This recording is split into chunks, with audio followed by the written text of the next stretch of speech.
Bonjour à tous, bienvenue dans Legal Club Sandwich, votre nouveau rendez-vous pour découvrir du contenu juridique de qualité, mais à la cool. Alors, vous connaissez le format, c'est tous les mardis et jeudis à midi. Donc, on est tous les quatre. On va parler de contenu juridique. Pour ça, j'ai la chance d'être accompagné de deux chroniqueurs exceptionnels que vous connaissez très bien. Donc, moi, pour info, je m'appelle quand même Thibaut Caoudal. Je suis le cofondateur de l'Iway. Et puis, donc, je suis accompagné de Audrey Deléris et Pierre Landy. Audrey, Pierre, comment ça va? Super bien. Écoute, c'est la numéro 2, on est au taquet. Bon, génial. Je vous laisse vous présenter cette fois-ci. Avec plaisir. Alors, je commence de mon côté. Donc, Audrey Deléris, je suis manager chez Fed Legal, chasseuse de tête depuis plus de 10 ans. Et j'ai eu la grande chance, au-delà de mon métier de recrutement juridique et fiscal, de co-créer avec Pierre, qui va se présenter juste après, le réseau de juristes dans la tech il y a 1 an et demi. Et bonjour à tous, donc Pierre Landy, je suis, après des années passées chez Disney, Yahoo, Ledger, je suis le cofondateur de l'Alliance d'avocats ENCO, qui fournit des services juridiques dans les 5 pays européens, Italie, France, Allemagne, UK et Espagne. Et surtout, pour ma part, je suis maintenant executive mentor et j'accompagne des leaders et notamment des directeurs juridiques dans leur leadership et dans leur business day-to-day. Voilà, c'est pour moi. Alors, aujourd'hui, on va aborder un thème qui personnellement me plaît beaucoup, notamment puisque je pense qu'il est un peu sous-exploité et puis en plus, on est tous confinés depuis le mois de mars, donc c'est un sujet qui devient de plus en plus important. C'est les clés d'une bonne prise de parole en visio. Donc pour ça, on a la chance d'accueillir Lyndia Le Sauvage. Lyndia donc fait des formations à la prise de parole dans un théâtre et aussi coach individuel, et elle a dû s'adapter avec le confinement. Donc elle accompagne des boîtes comme Google, comme Ledger, comme Aircall, comme le groupe Renault par exemple, notamment beaucoup de juristes. Et elle a aussi accompagné des femmes et des hommes politiques sur la prise de parole et le process com. Lyndia, merci d'être là aujourd'hui. Est-ce que tu peux déjà nous présenter un petit peu tes différentes disciplines pour commencer? Merci Thibaut, bonjour à tous. Je suis ravie, merci de cette invitation, je suis ravie d'être là. Et effectivement, Thibaut, pour répondre à ta question, en fait, je travaille essentiellement sur 2 disciplines. La première étant la prise de parole en public. C'est ma spécialité depuis maintenant une quinzaine d'années, où je propose des formations de prise de parole en public dans un théâtre à Paris. Et cette formation, en fait, elle va vous intéresser évidemment parce que la communication, la prise de parole en public, c'est le vrai sujet qui nous réunit aujourd'hui, même si on va parler de la visio, mais on en parlera un petit peu plus tard. Et la formation au théâtre, elle se déroule sur 2 journées. 2 journées qui est construite comme un parcours, en fait, où on va comprendre quelle est l'image du communicant qu'on renvoie. Et bien souvent, il y a une grande différence entre l'image qu'on pense renvoyer et l'image qu'on renvoie réellement.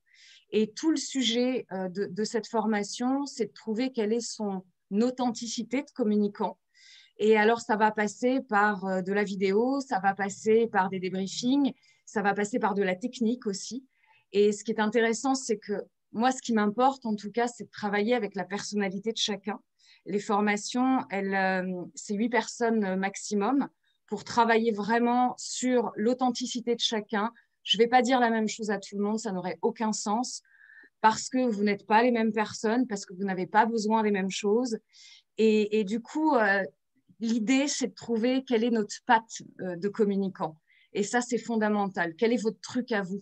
Quel est vos références à vous? Et ça, c'est formidable quand on les a, quand on les trouve, parce que c'est notre pilier dans la communication. Et dans un deuxième temps, j'interviens également en individuel, en média training pour les personnes qui sont amenées à faire des interviews ou faire de la visio, bien entendu. Et puis, je me suis formée également au coaching individuel puisque je souhaitais répondre à des problématiques plus singulière de la part de mes clients.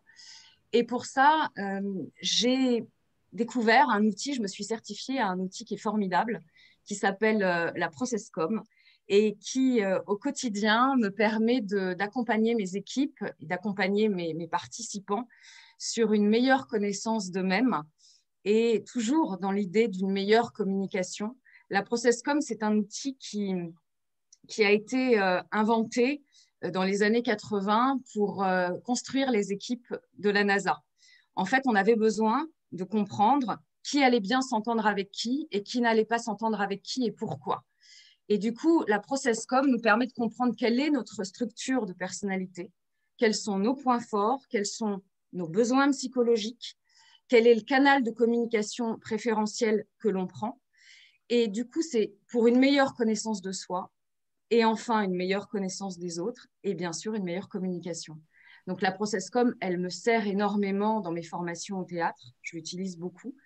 Et puis surtout, la ProcessCom, ça se travaille en individuel, mais aussi en cohésion d'équipe pour comprendre quels sont les besoins d'une équipe, quels sont les points forts d'une équipe. Et ça marche très bien en visio, contrairement à la prise de parole en public. Et alors, c'est passionnant la ProcessCom d'ailleurs, l'India, parce que j'étais à l'époque, quel est le mot que je cherche, le cobaye de l'India quand elle se formait. Et je vous dirai pas tous les détails, mais je vous dirai juste que je suis rebelle. Et si vous voulez savoir ce que ça veut dire, eh ben, il faut faire de la ProcessCom. Mais voilà, j'avais causé bien du souci à l'India quand elle avait découvert que j'étais rebelle. Mais voilà, on n'a pas beaucoup de temps d'explorer ça. Mais en tout cas, c'est passionnant, je te confirme, l'India. Et on le retrouve dans ta communication. Oui, c'est pas faux. C'est pas faux. Justement, Lindia, est-ce que tu peux nous expliquer pourquoi c'est important de progresser sur la prise de parole, notamment en visio? Alors, pourquoi c'est important de progresser dans la prise de parole? C'est important de comprendre déjà le vrai sujet, si je puis dire, c'est la communication, c'est la prise de parole. Parce que la prise de parole en visio, le vrai sujet, c'est la prise de parole. La visio, après, c'est de la technique. Alors, on va en parler, je vais vous donner des tips, des choses à faire, des choses à ne pas faire, et vous donner des exemples très concrets. Mais la première chose, c'est la prise de parole. Et bien souvent, je me rends compte avec mes clients et mes participants, bien souvent, on se dit, bon, ben voilà, j'ai travaillé mon contenu, c'est bon, j'ai des notes, j'ai des slides, et puis on y va. Et non, c'est pas ça du tout. Parce que l'impact de vos présentations, à 80%, ça sera du non-verbal.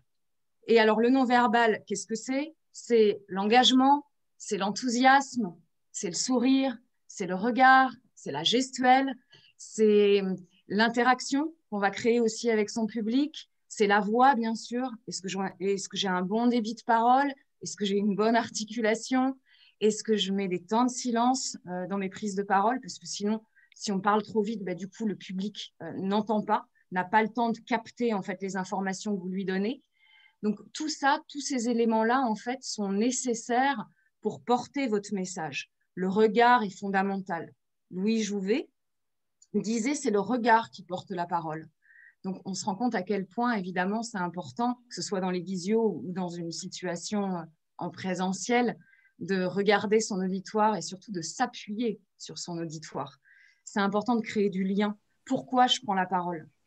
Quel est le sens que je veux donner à mon intervention? Ça, c'est nécessaire de se poser cette question-là. Quel est mon public? Mais alors, comment tu crées du lien, Lindia, quand tu es en visio? Comment est-ce que tu dis créer du lien, mais comment est-ce que tu fais ça? Alors, je vais du coup parler avec mes participants. Je vais leur demander comment ils vont.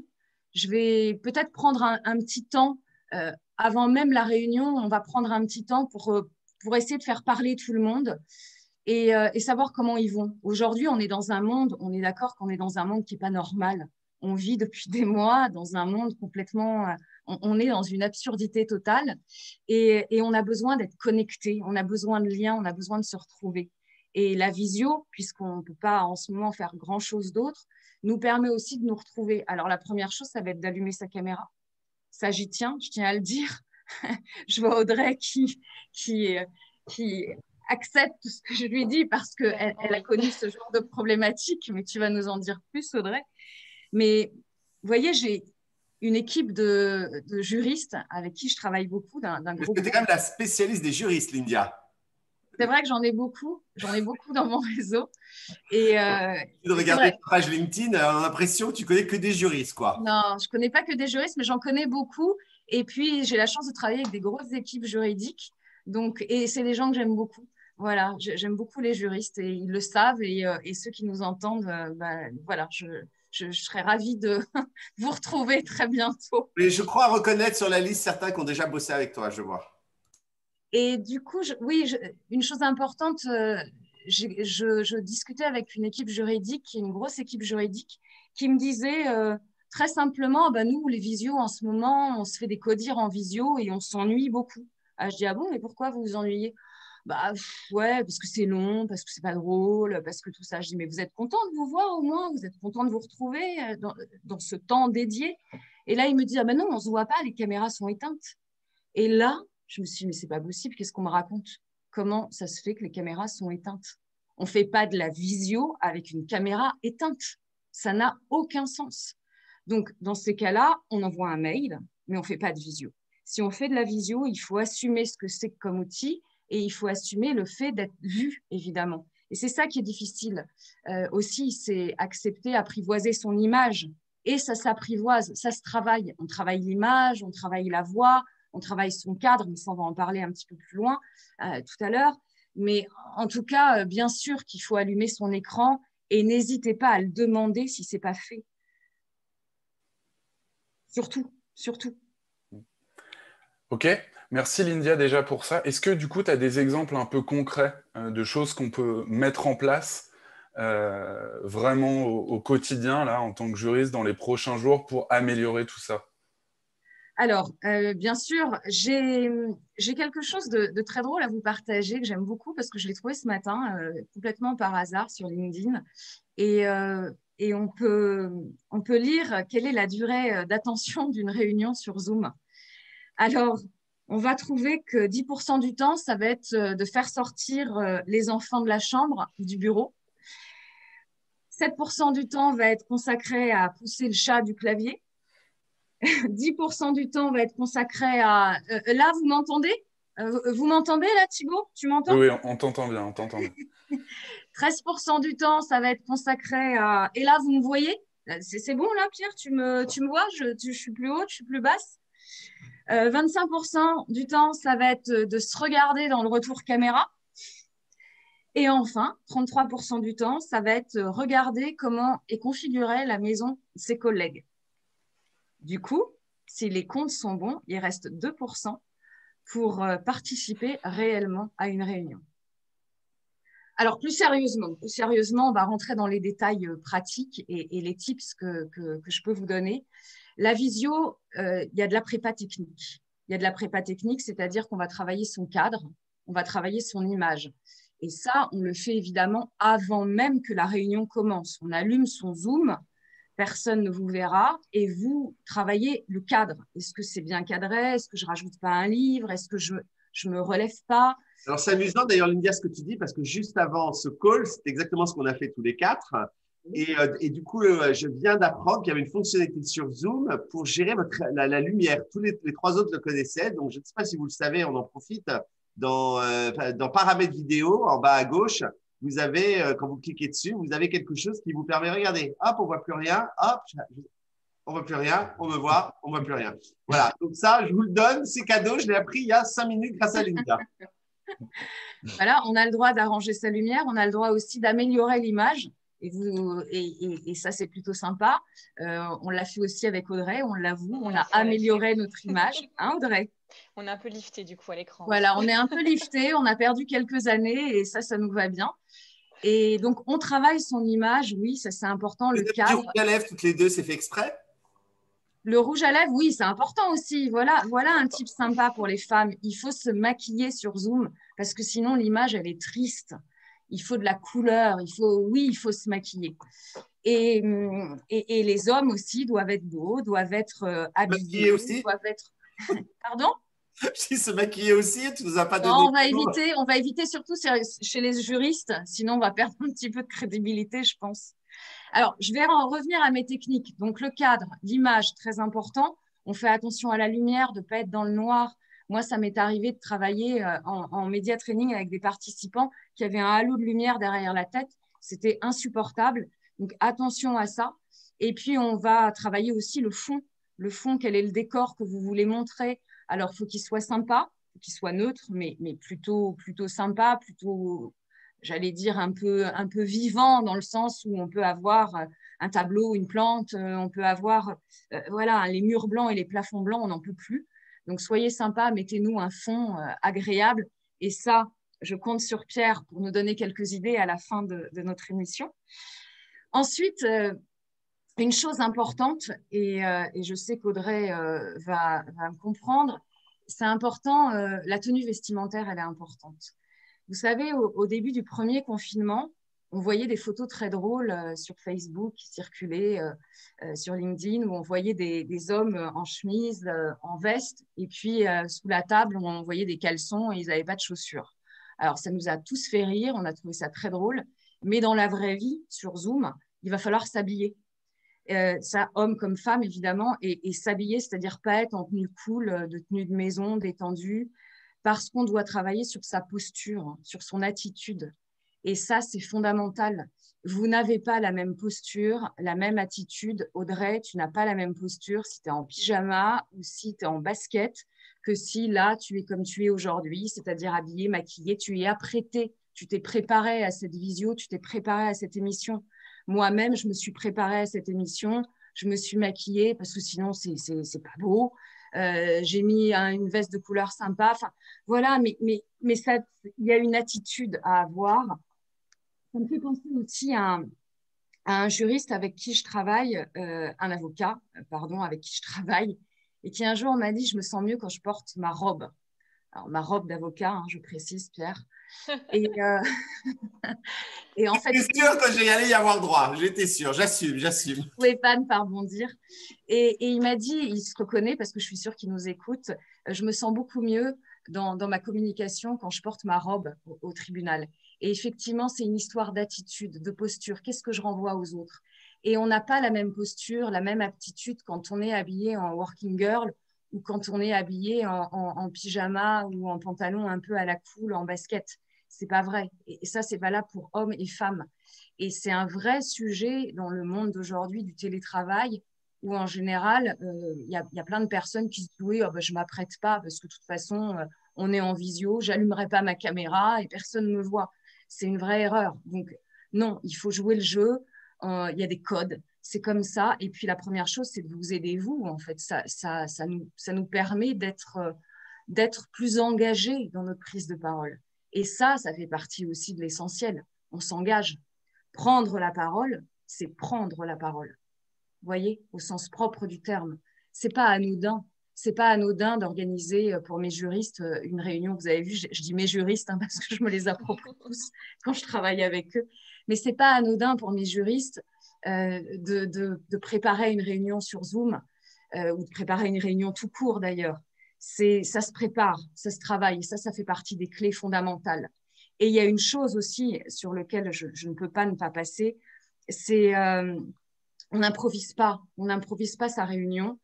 Ça se travaille à l'écrit, ça c'est une chose. On fait des notes, on fait des brouillons, mais ensuite, on va le travailler à l'oral, c'est-à-dire on va le travailler à haute voix. Parce que ce que vous avez écrit ne sera pas ce que vous allez dire. L'écrit, c'est l'écrit. L'oral, c'est l'oral. À l'écrit, vous avez des virgules, vous avez des points d'exclamation, vous avez des points de suspension. À l'oral, Audrey, c'est toi le chef de l'orchestre. C'est toi qui donne le tempo, c'est toi qui donne le rythme, Thibaut, quand tu parles. Et c'est toi qui va, grâce à tes respirations, va nous donner une rythmique et va faire que ta voix n'est pas monocorde et qu'on ne va pas s'ennuyer. Et surtout, il va falloir respirer. Et tout ça, ça se travaille. Et alors, une chose aussi auquel je tiens, c'est surtout ne vous enregistrez. Vous voyez, l'articulation est importante. C'est les cordonniers les plus mal chaussés. Surtout, ne vous filmez pas avec vos téléphones pour vous regarder faire. Par contre, utilisez le dictaphone. C'est un super outil pour travailler ces présentations, pour travailler ces interventions. Parce que vous allez entendre si votre voix est triste. Vous allez entendre si vous parlez trop vite. Vous allez entendre si vos phrases sont trop longues. Et ça, tout de suite, vous allez mettre le doigt sur ce qui ne va pas et sur ce que vous allez pouvoir améliorer. Et la vidéo, oui. Ouais, excuse-moi, je t'interromps, mais d'ailleurs, hier, tu nous as fait répéter. Enfin, je veux dire, on a eu le droit tous les trois à notre répétition, à notre coaching hier, à ne pas écrire des phrases sur un papier, avoir des bullet points, travailler notre respiration. Et c'est vrai que on a réalisé hier, enfin, je sais pas, Thibaut, Audrey, mais on a réalisé hier que voilà, c'est un exercice qu'on devait faire plus pour cette émission. C'est la deuxième, hein, donc on progresse à chaque fois. D'ailleurs, si vous revenez nous voir, vous allez voir, j'espère qu'au fur et à mesure, on devient de mieux en mieux. Mais c'est vrai que la répétition, c'est essentiel. Enfin, je sais pas, Thibaut, Audrey, si vous avez senti la différence? Ah oui, clairement, la différence, oui. On s'était bien préparé la première fois. On s'est encore mieux préparé aujourd'hui, notamment grâce au conseil tes conseils, Lindia. Et puis, alors, mardi prochain, ça va être encore mieux. Et puis, jeudi d'après, vous n'imaginez même pas. Et justement, en fait, est-ce que, Lindia, tu penses que, parce que beaucoup de nos journées, en fait, sont occupées par des Zoom meetings, mais qui peuvent être forcément, pas forcément, tu vois, des grosses conférences comme on le fait aujourd'hui, ou, enfin, voilà, juste des réunions. Est-ce que tu penses qu'il faut se préparer comme ça pour toutes les réunions? Est-ce qu'il faut mettre l'accent sur certains talks? Comment tu vois les choses? Alors, tout dépend évidemment de votre niveau de maturité sur l'exercice de la prise de parole en public. Et parce qu'on n'est pas tous au même niveau là-dessus. Il y a des personnes qui sont à l'aise, qui ont l'habitude de prendre la parole et qui ont du plaisir à prendre la parole. Mais moi, je vois certains de mes participants qui viennent me voir au théâtre, qui viennent faire la formation, ils sont morts de trouille.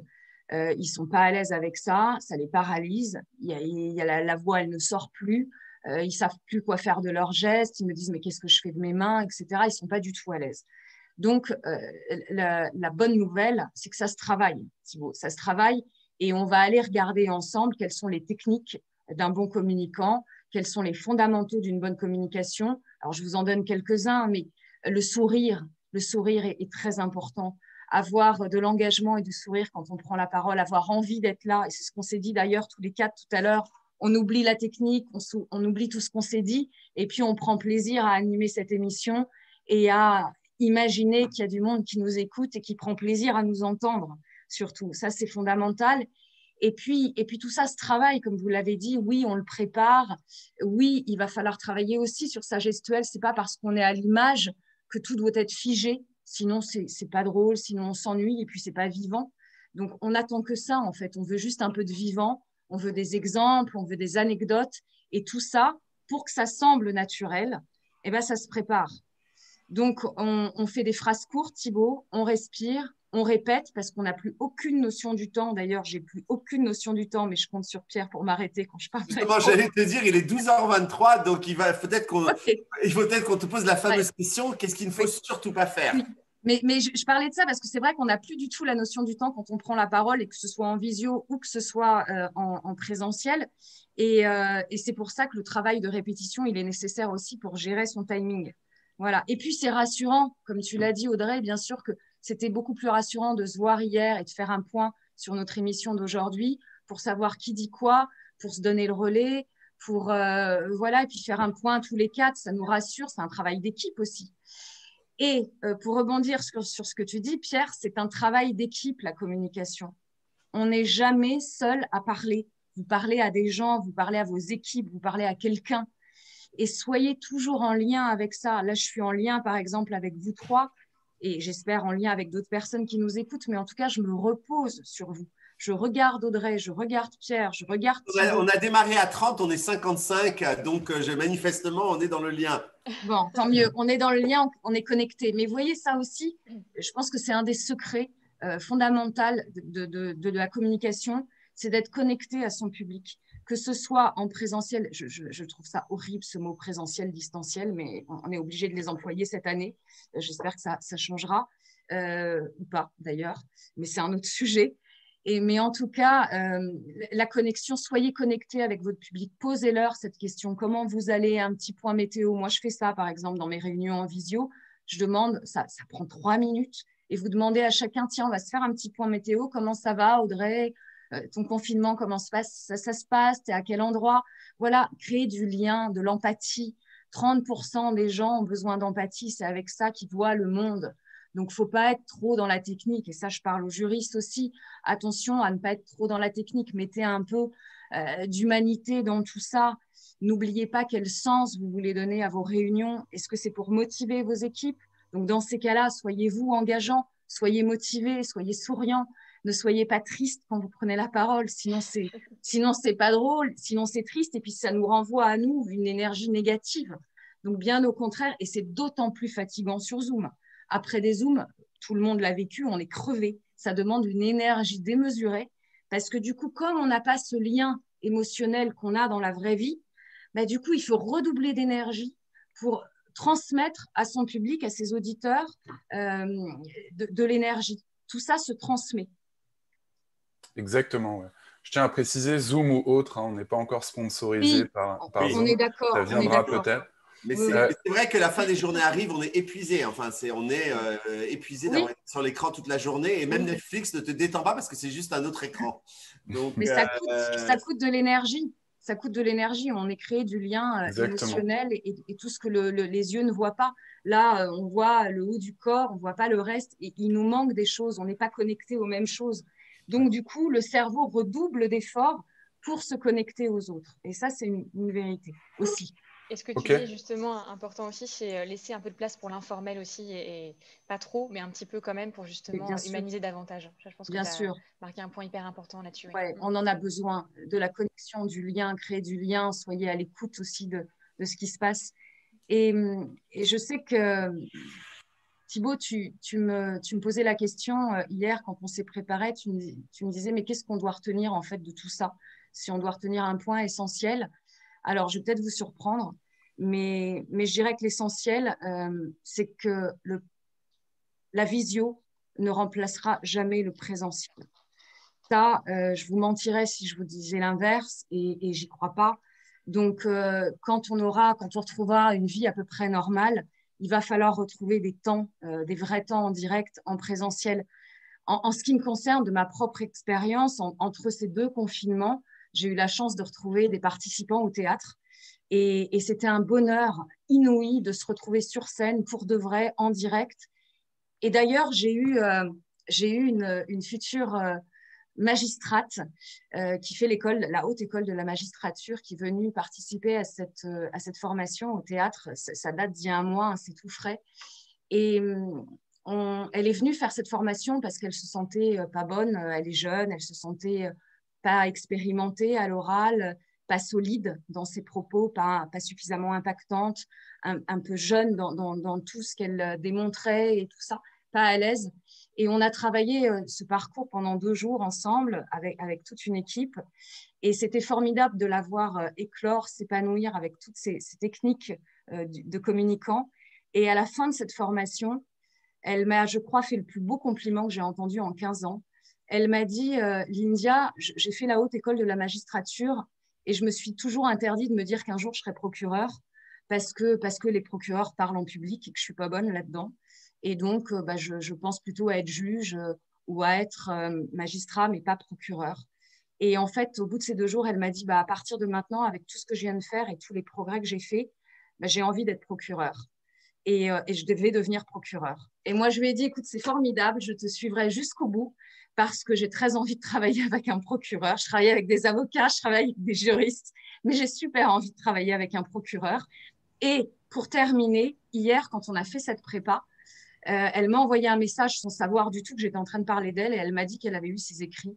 Et donc, elle va passer l'oral et je vais me battre avec elle à fond pour qu'elle soit bonne à l'oral et qu'elle devienne procureur. Voilà. Donc, ça fait des miracles à la communication et ça fait des miracles de travailler dessus surtout. Et la bonne nouvelle, c'est que ça marche. Donc, vous l'aurez compris, on doit tous s'y mettre dès aujourd'hui.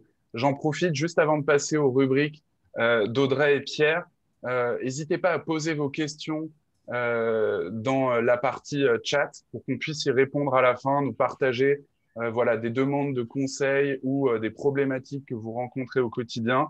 On pourra interroger Lyndia dessus et elle sera ravie de vous répondre. Et à la fin des questions, on vous annoncera aussi, parce qu'on les a, les 2 prochains talks. Donc ça, voilà, ça c'est le teasing, je ne le dis pas maintenant, mais on a nos 2 prochains invités. Et on est très, très excités, mais on vous dit ça tout à l'heure. Et maintenant, donc, c'est Audrey, c'est ça? Exactement. Alors, c'est le moment que j'adore, c'est le moment où je lance mon jingle. C'est parti, le jingle d'Audrey. Get the fever.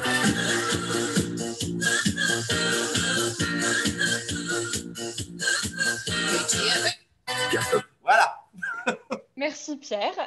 Alors aujourd'hui, je vous propose de parler en fait, de faire un focus sur l'entretien en visio.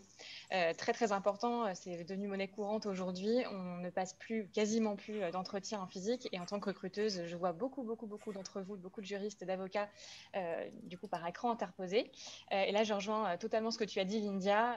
Clairement, ça ne remplacera jamais un entretien physique. Il y a tout le non-verbal qui justement ne passe pas, ou en tout cas moins.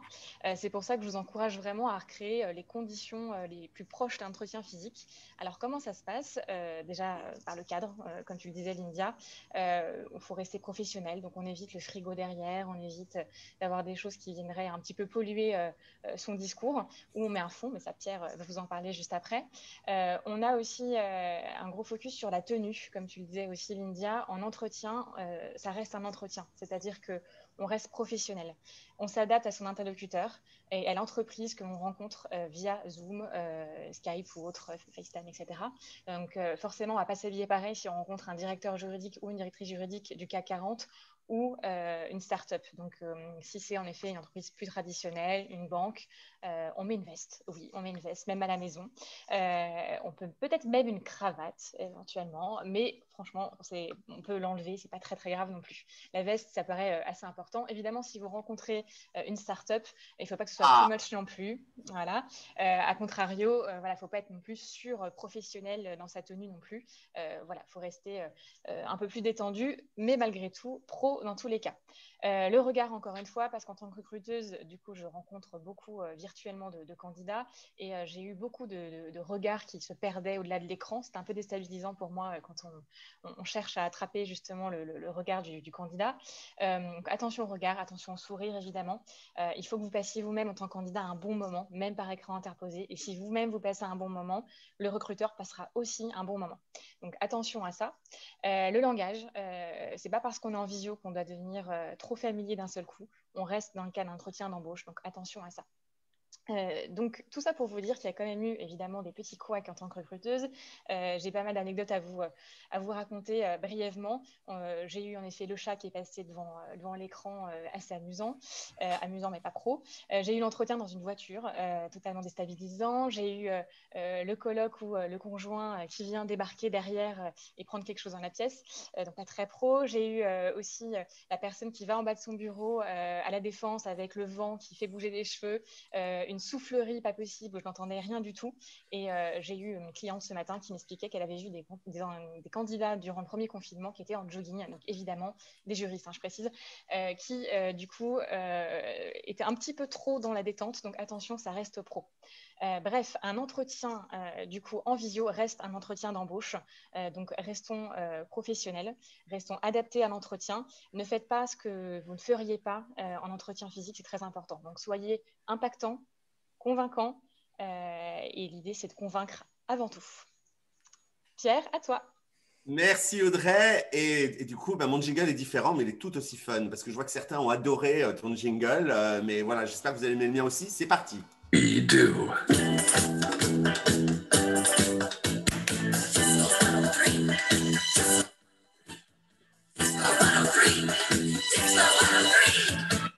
Voilà, bon ça c'était le mien. Il y a des fans. Oui, j'ai des fans, mais surtout avec le mien, on peut taper. Tu vois, d'ailleurs, on devrait le faire dans les prochains. On devrait, disco on freak, tac, tac. Tu vois, ça serait, voilà, on serait en plein dedans. Okay, c'est noté. Bon, moi, je vais vous parler des fonds virtuels parce que je pense qu'effectivement, c'est très bien, ces fonds virtuels sur Zoom. Et on peut faire des tas de choses. Alors, bon, il y a le classique, hein, New York, Working Girl, Sigourney Weaver dans les années 80, on adore. Ou alors, un petit peu plus, on travaille, mais on ne travaille pas trop. La plage, voilà, la mer qui roule, tout ça, c'est très sympa. Après, on peut aussi un peu crâner. On peut dire, ouais, moi, j'étais à San Francisco, je veux dire, les startups, la Californie, je suis au taquet, quoi, j'adore, c'est super, je suis hyper dedans, enfin, voilà. On peut montrer aussi ses passions. Ses passions, je crois que vous le savez tous, que pour ma part, je suis un fan de Disney. Hein, je crois que ça ne se…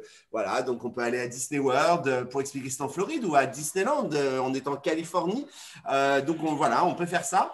On peut montrer qu'on a le Peter Pan syndrome, c'est-à-dire l'Avengers Tower, la cité dans les nuages, Tatooine, Je crains le pire. voilà, on peut Captain America, pardon, voilà, je m'égare.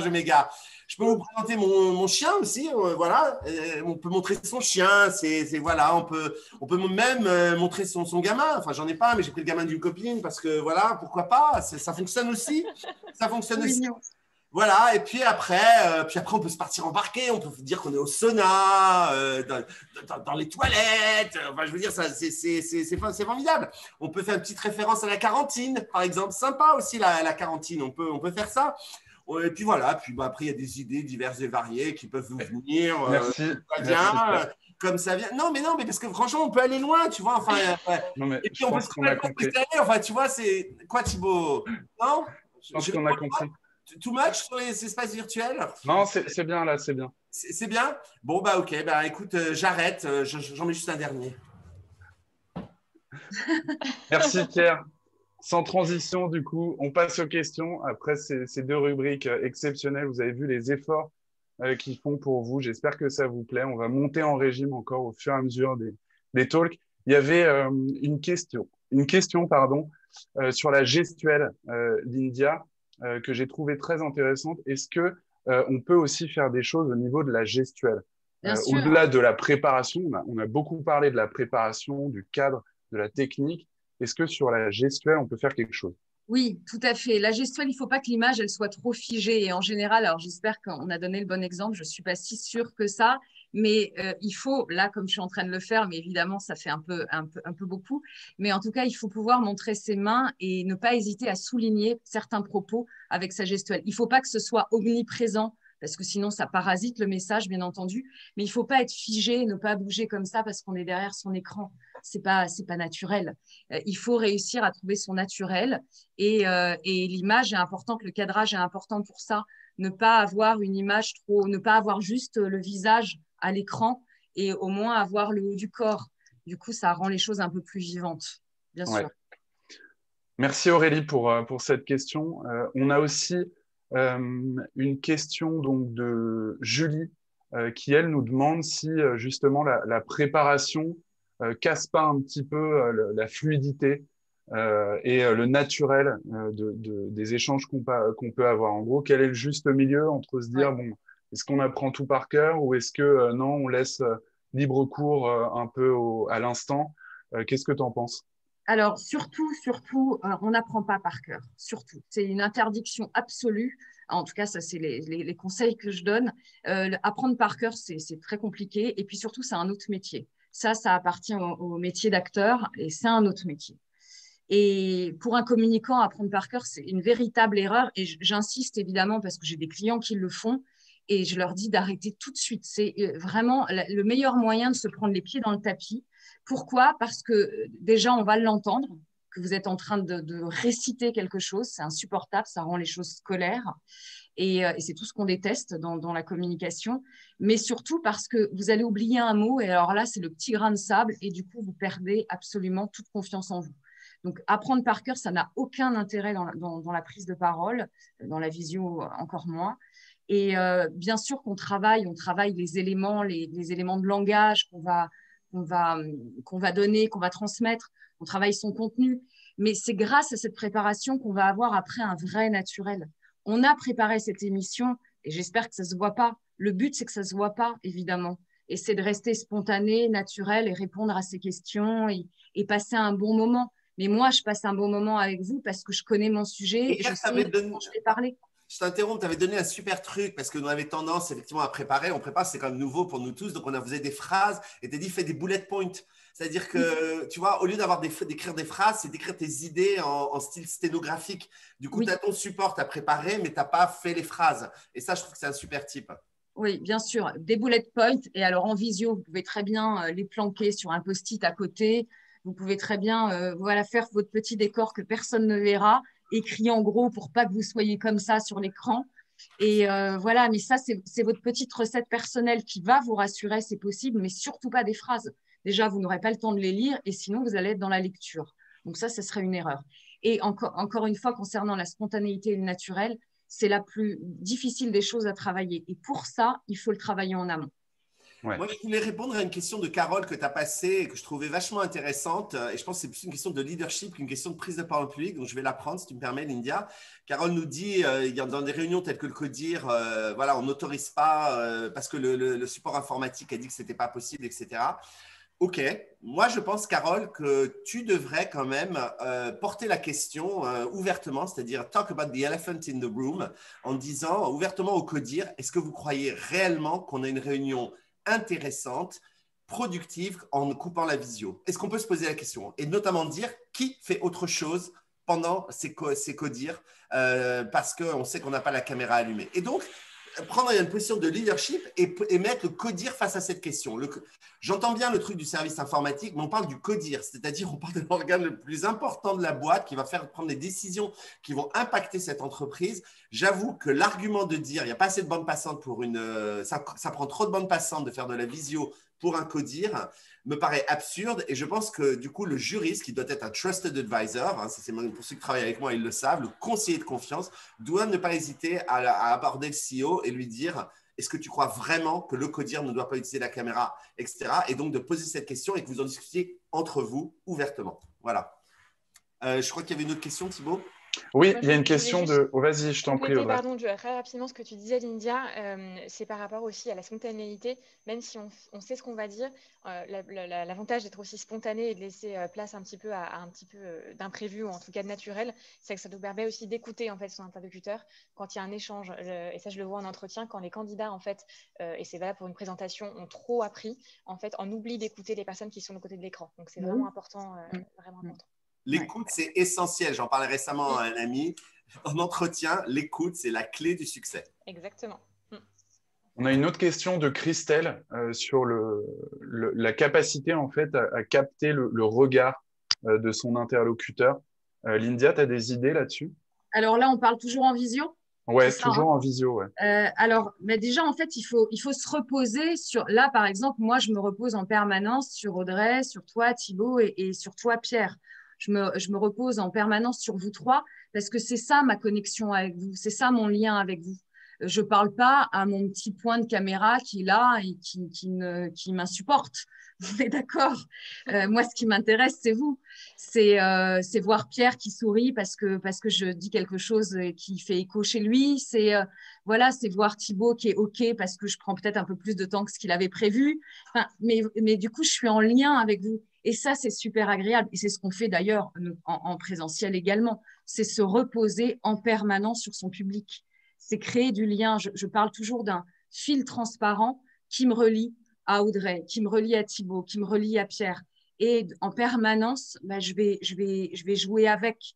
Parce que c'est ça, la communication. Ce n'est pas moi tout seul qui parle. Ça n'a aucun sens. Ouais. Et pour ceux qui… donc là, on a une autre question de Nadège. Pour ceux qui ne sont pas encore en télétravail et qui portent un masque, est-ce qu'il y a des trucs? Tu as déjà entendu parler de ça ou pas du tout? Alors, mon Dieu, c'est une question compliquée.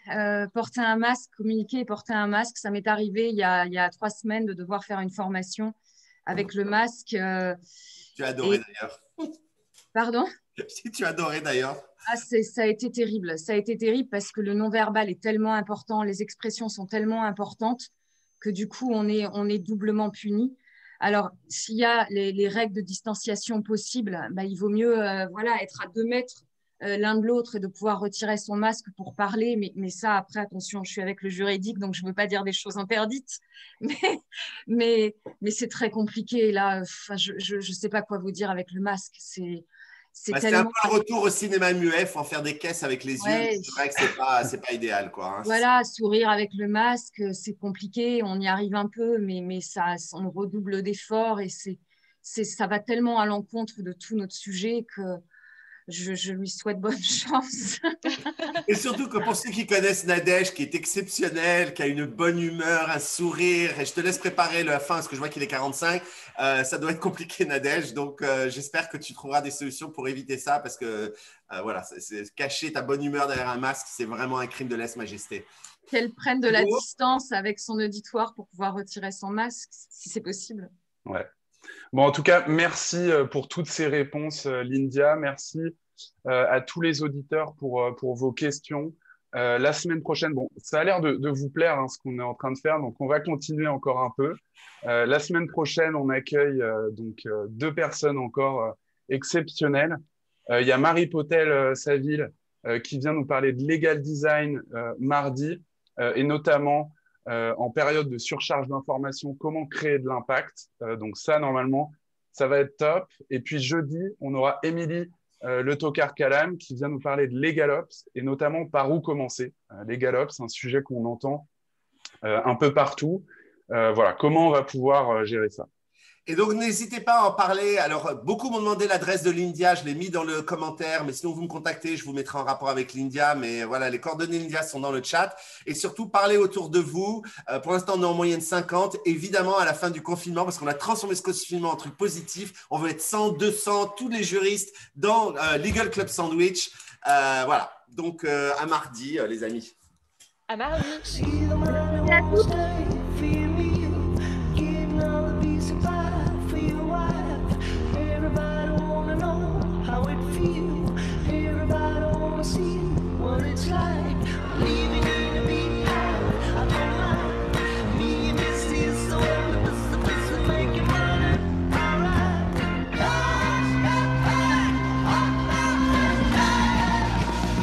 Bye bye, à mardi. Bye bye. À mardi.